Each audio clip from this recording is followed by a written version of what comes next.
नमस्कार विद्यार्थी व पालक मित्रांनो, करियर मेकिंग गार्डन्स यूट्यूब चॅनलमध्ये मी स्वतः doctor Rajkumar Adkar, career coach, MBBS counsellor, medical mentor, Madha, Solapur, आपल्या सर्व विद्यार्थी आणि पालकांना नीटच्या परीक्षेसाठी एक इम्पॉर्टंट आणि महत्त्वाचं डॉक्युमेंट आवश्यक असतं, त्या संदर्भात मी आज तुम्हाला बोलणार आहे।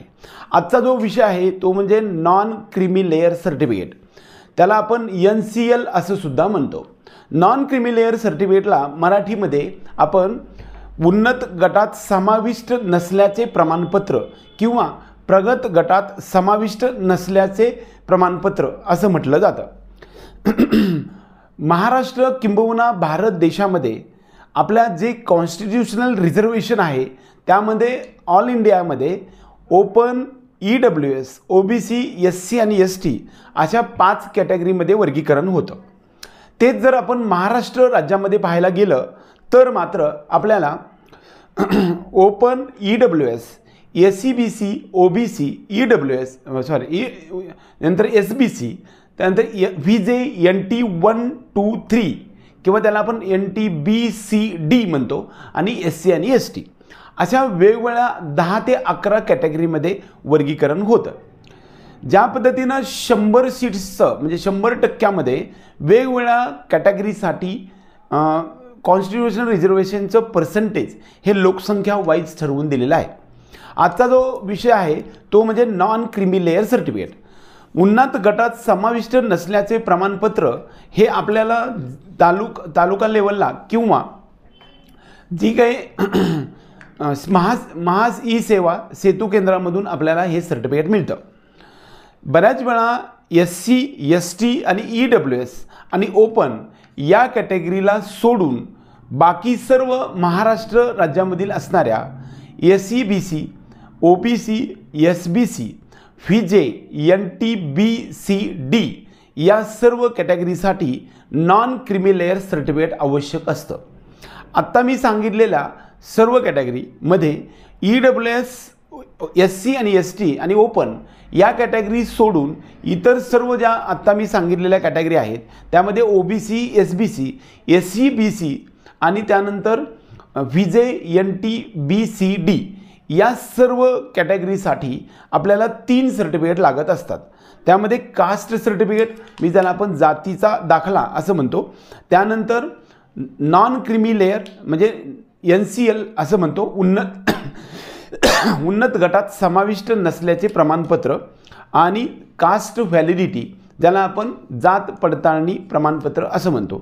कास्ट व्हॅलिडिटी आणि नॉन क्रीमी लेयर हे तिन्ही सर्टिफिकेट जर तुमच्याकडे असतील तर तुम्हाला मेरिटमधलं महाराष्ट्र राज्यामध्ये MBBS पासून ते PG व थेरपीपर्यंत गव्हर्नमेंट आणि प्रायव्हेट ज्याला आपण सेमी गव्हर्नमेंट म्हणतो या संपूर्ण राज्यामधील असणाऱ्या कॉन्स्टिट्यूशनल रिझर्वेशनच्या पर्सेंटेजमध्ये मेरिटमधलं बेनिफिट घेण्यासाठी तुम्हाला caste certificate, non creamy layer आणि कास्ट व्हॅलिडिटी हे तिन्ही सर्टिफिकेट लागत असतात। आज आपण जे नॉन क्रीमी लेयर सर्टिफिकेटच्या बाबत बोलत आहे ते आपल्याला काही ठिकाणी 1 वर्षाचं, काही ठिकाणी 2 वर्षाचं आणि काही ठिकाणी 3 वर्षाचं व्हॅलिडिटी असणारं नॉन क्रीमी लेयर सर्टिफिकेट मिळत असतं।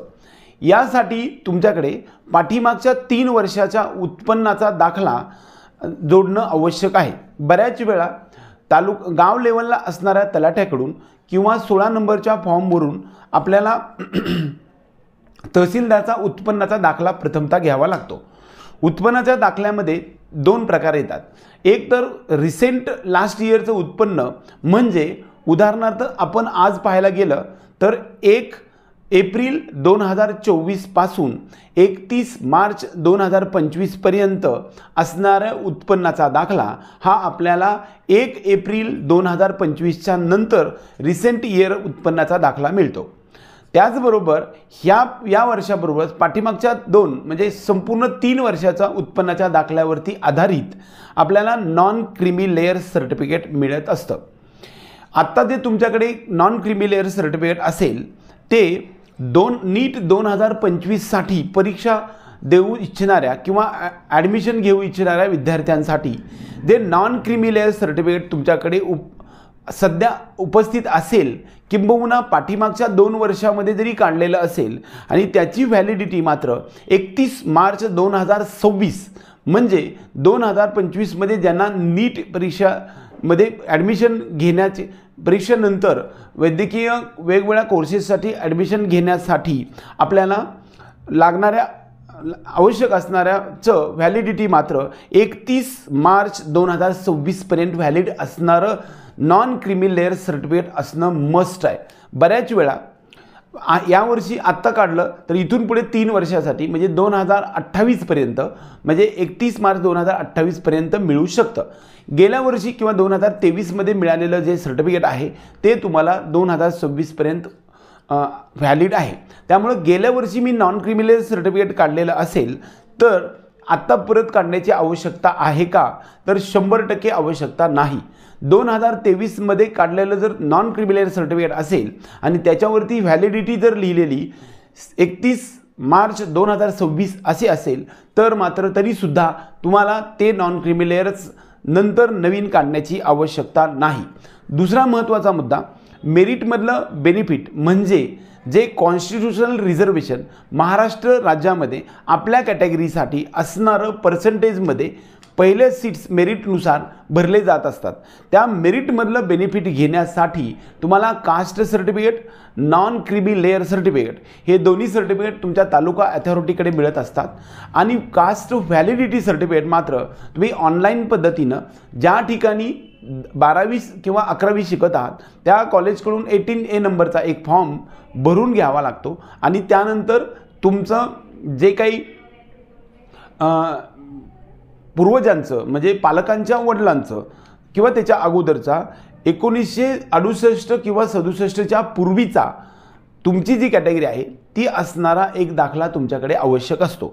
हे ऑनलाईन पद्धतीनं कॉम्प्युटर सेंटरवरती जाऊन डेट कॅफेवरती जाऊन तुम्ही ते ऑनलाईन अप्लाय करायचे आणि फिजिकल स्वरूपामध्ये ते डॉक्युमेंट जाऊन जिल्हा अथॉरिटीकडे द्यायचं आहे। त्यानंतर तुम्हाला 15 दिवसाच्या पुढे कधीही तुम्हाला कास्ट व्हॅलिडिटी सर्टिफिकेट मिळत असतं। परंतु नॉन क्रीमी लेअर सर्टिफिकेट मात्र तुम्हाला पाठीमागच्या सलगच्या 3 वर्षाच्या उत्पन्नावरती आधारित तुम्हाला इथून पुढे 3 वर्ष व्हॅलिड असणारं नॉन क्रीमी लेअर सर्टिफिकेट मिळत असतं। बऱ्याच वेळा 2024 मध्ये एक GR पारित झालेला होता, त्यानुसार आपल्याला ज्या विद्यार्थ्यांचं उत्पन्न पाठीमागच्या 3 वर्षामध्ये 8 लाखापेक्षा जास्त असेल तरीसुद्धा तुम्हाला नॉन क्रीमी लेअर सर्टिफिकेट मिळणार आहे अशा प्रकारचा GR काढण्यात आला होता। त्यानुसार तुम्हाला नॉन क्रीमी लेअर सर्टिफिकेट 100% मिळालेलं असेल किंवा मिळणार पण आहे। ज्या विद्यार्थ्यांच्याकडे caste certificate, non creamy layer certificate आणि कास्ट व्हॅलिडिटी हे तिन्ही सर्टिफिकेट आहेत अशा विद्यार्थ्यांना आपली कॅटेगरी क्लेम करता येऊ शकते। कास्ट सर्टिफिकेट एकदा काढल्यानंतर ते लाईफ टाईममध्ये व्हॅलिड असतं, त्यामुळे कास्ट सर्टिफिकेटसाठी तुम्हाला व्हॅलिडिटीसाठी पिरियड काही नाही। म्हणजे एकदा तुम्ही कास्ट सर्टिफिकेट काढलं तर तिथून पुढे ते आयुष्यभर कधीही वापरता येऊ शकतं। नॉन क्रीमी लेअर मात्र पाठीमागच्या 3 वर्षाच्या उत्पन्नावरती आधारित इथून पुढे 3 वर्षासाठी म्हणजे ज्या दिवशी डेट ऑफ इश्यू जे सर्टिफिकेट आहे तिथून पुढे आपल्याला 3 वर्षासाठी व्हॅलिड असणारं सर्टिफिकेट आपल्याला मिळत असतं। काही ठिकाणी ते 2 वर्षाचं सुद्धा मिळू शकतं। आपल्याला ज्या वर्षी ॲडमिशन घ्यायचं आहे त्या वर्षीच्या शेवटच्या म्हणजे त्या वर्षीच्या पुढच्या वर्षीच्या मार्च एंडपर्यंत व्हॅलिड असणारं सर्टिफिकेट असणं आवश्यक आहे। कास्ट व्हॅलिडिटी सुद्धा म्हणजे ज्याला जात पडताळणी सर्टिफिकेट म्हणतो याचं मात्र व्हॅलिडिटी म्हणजे डेट जी आहे ती मात्र एकदा व्हॅलिडिटी केल्यानंतर ती लाईफ टाईममध्ये तुम्हाला काढण्याची आवश्यकता नसते। बऱ्याच वेळा नॉन क्रीमी लेअर सर्टिफिकेट मला मिळालं, मला व्हीजे किंवा SCBC किंवा OBC SBC त्यानंतर 21, 2, 3 या कॅटेगरीचा मेरिटमधला बेनिफिट मिळून मला एखादं सीट अलॉट झालं। माझ्याकडे कास्ट सर्टिफिकेट, कास्ट व्हॅलिडिटी आणि नॉन क्रीमी लेअर तिन्ही सर्टिफिकेट मी जे कॉलेजकडे व्हेरीफाय केलं, कॉलेजवरती ज्यावेळेस व्हेरिफिकेशन होतं त्यावेळेस स्क्रुटनीमधून तुमचं सर्टिफिकेट व्हॅलिड झालं आणि व्हॅलिड झाल्यानंतर तुमचं ॲडमिशन कन्फर्म झाल्यानंतर तुम्हाला जो फीचा टॉपिक येतो त्यावेळेस तुमचं गल्लत होते। पाठीमागच्या वर्षी आपण नॉन क्रीमी लेअरसाठी 8 लाखाची मर्यादा ही जास्त असेल तरीसुद्धा तुम्हाला 8 लाखापेक्षा जास्त उत्पन्न असेल तरीसुद्धा तुम्हाला नॉन क्रीमी लेअर सर्टिफिकेट मिळेल, याचा अर्थ तुम्हाला कॅटेगरीचं मेरिटमधलं बेनिफिट मिळणार आहे। त्यानंतर बऱ्याच विद्यार्थ्यांमध्ये काही गोष्टींमध्ये थोडंसं कन्सेप्ट क्लिअर होण्यासाठी अडचण आलेली आहे.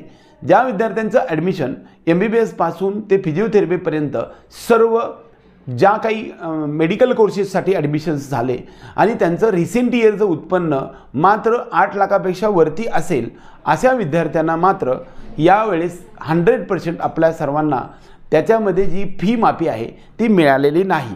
त्यामुळे खूप साऱ्या विद्यार्थ्यांमध्ये एक कन्फ्युजनचं वातावरण आहे की नॉन क्रिमिलेअर सर्टिफिकेट असूनसुद्धा मला फीजमधलं बेनिफिट का मिळालं नाही. रिसेंट इयरचं म्हणजे लास्ट कॉन्सिक्युटिव्ह इयर जे असतं त्याच्यावरती आधारित आपल्याला रिसेंट आजच्या सर्टिफिकेट जर तुमच्याकडे 8 लाखापेक्षा कमी उत्पन्नाचा दाखला असेल किंवा इन्कम सर्टिफिकेट असेल तरच तुमचा जो DBTवरती फॉर्म आहे तो ॲक्सेप्ट होतो आणि तुम्हाला जी फीज आहे ती फीजमधलं बेनिफिट मिळत असतं. बऱ्याच वेळा या सर्व गोष्टीमध्ये विद्यार्थ्यांमध्ये अडचणीचे निर्माण झालेले आहे. त्यामध्ये असं निर्माण झालेलं आहे की लोकांना नॉन क्रिमिलेअर मिळालं म्हणजे फीजमधलं सुद्धा बेनिफिट मिळेलच, अशा प्रकारचा चुकीचा कन्सेप्ट मुलांच्या विद्यार्थ्यांच्या मनामध्ये आहे. आता आपण नॉन क्रिमिलेअर सर्टिफिकेट किंवा या सर्व कॅटेगरीचा नुसार ज्या विद्यार्थ्यांचं मेल आणि फिमेल यांच्यासाठी इन्कम बिलो 8 lakhs म्हणजे 8 लाखापेक्षा खाली उत्पन्न असणाऱ्या विद्यार्थ्यांसाठी किती टक्के फीज भरावी लागते या संदर्भात आज आपण चर्चा करू.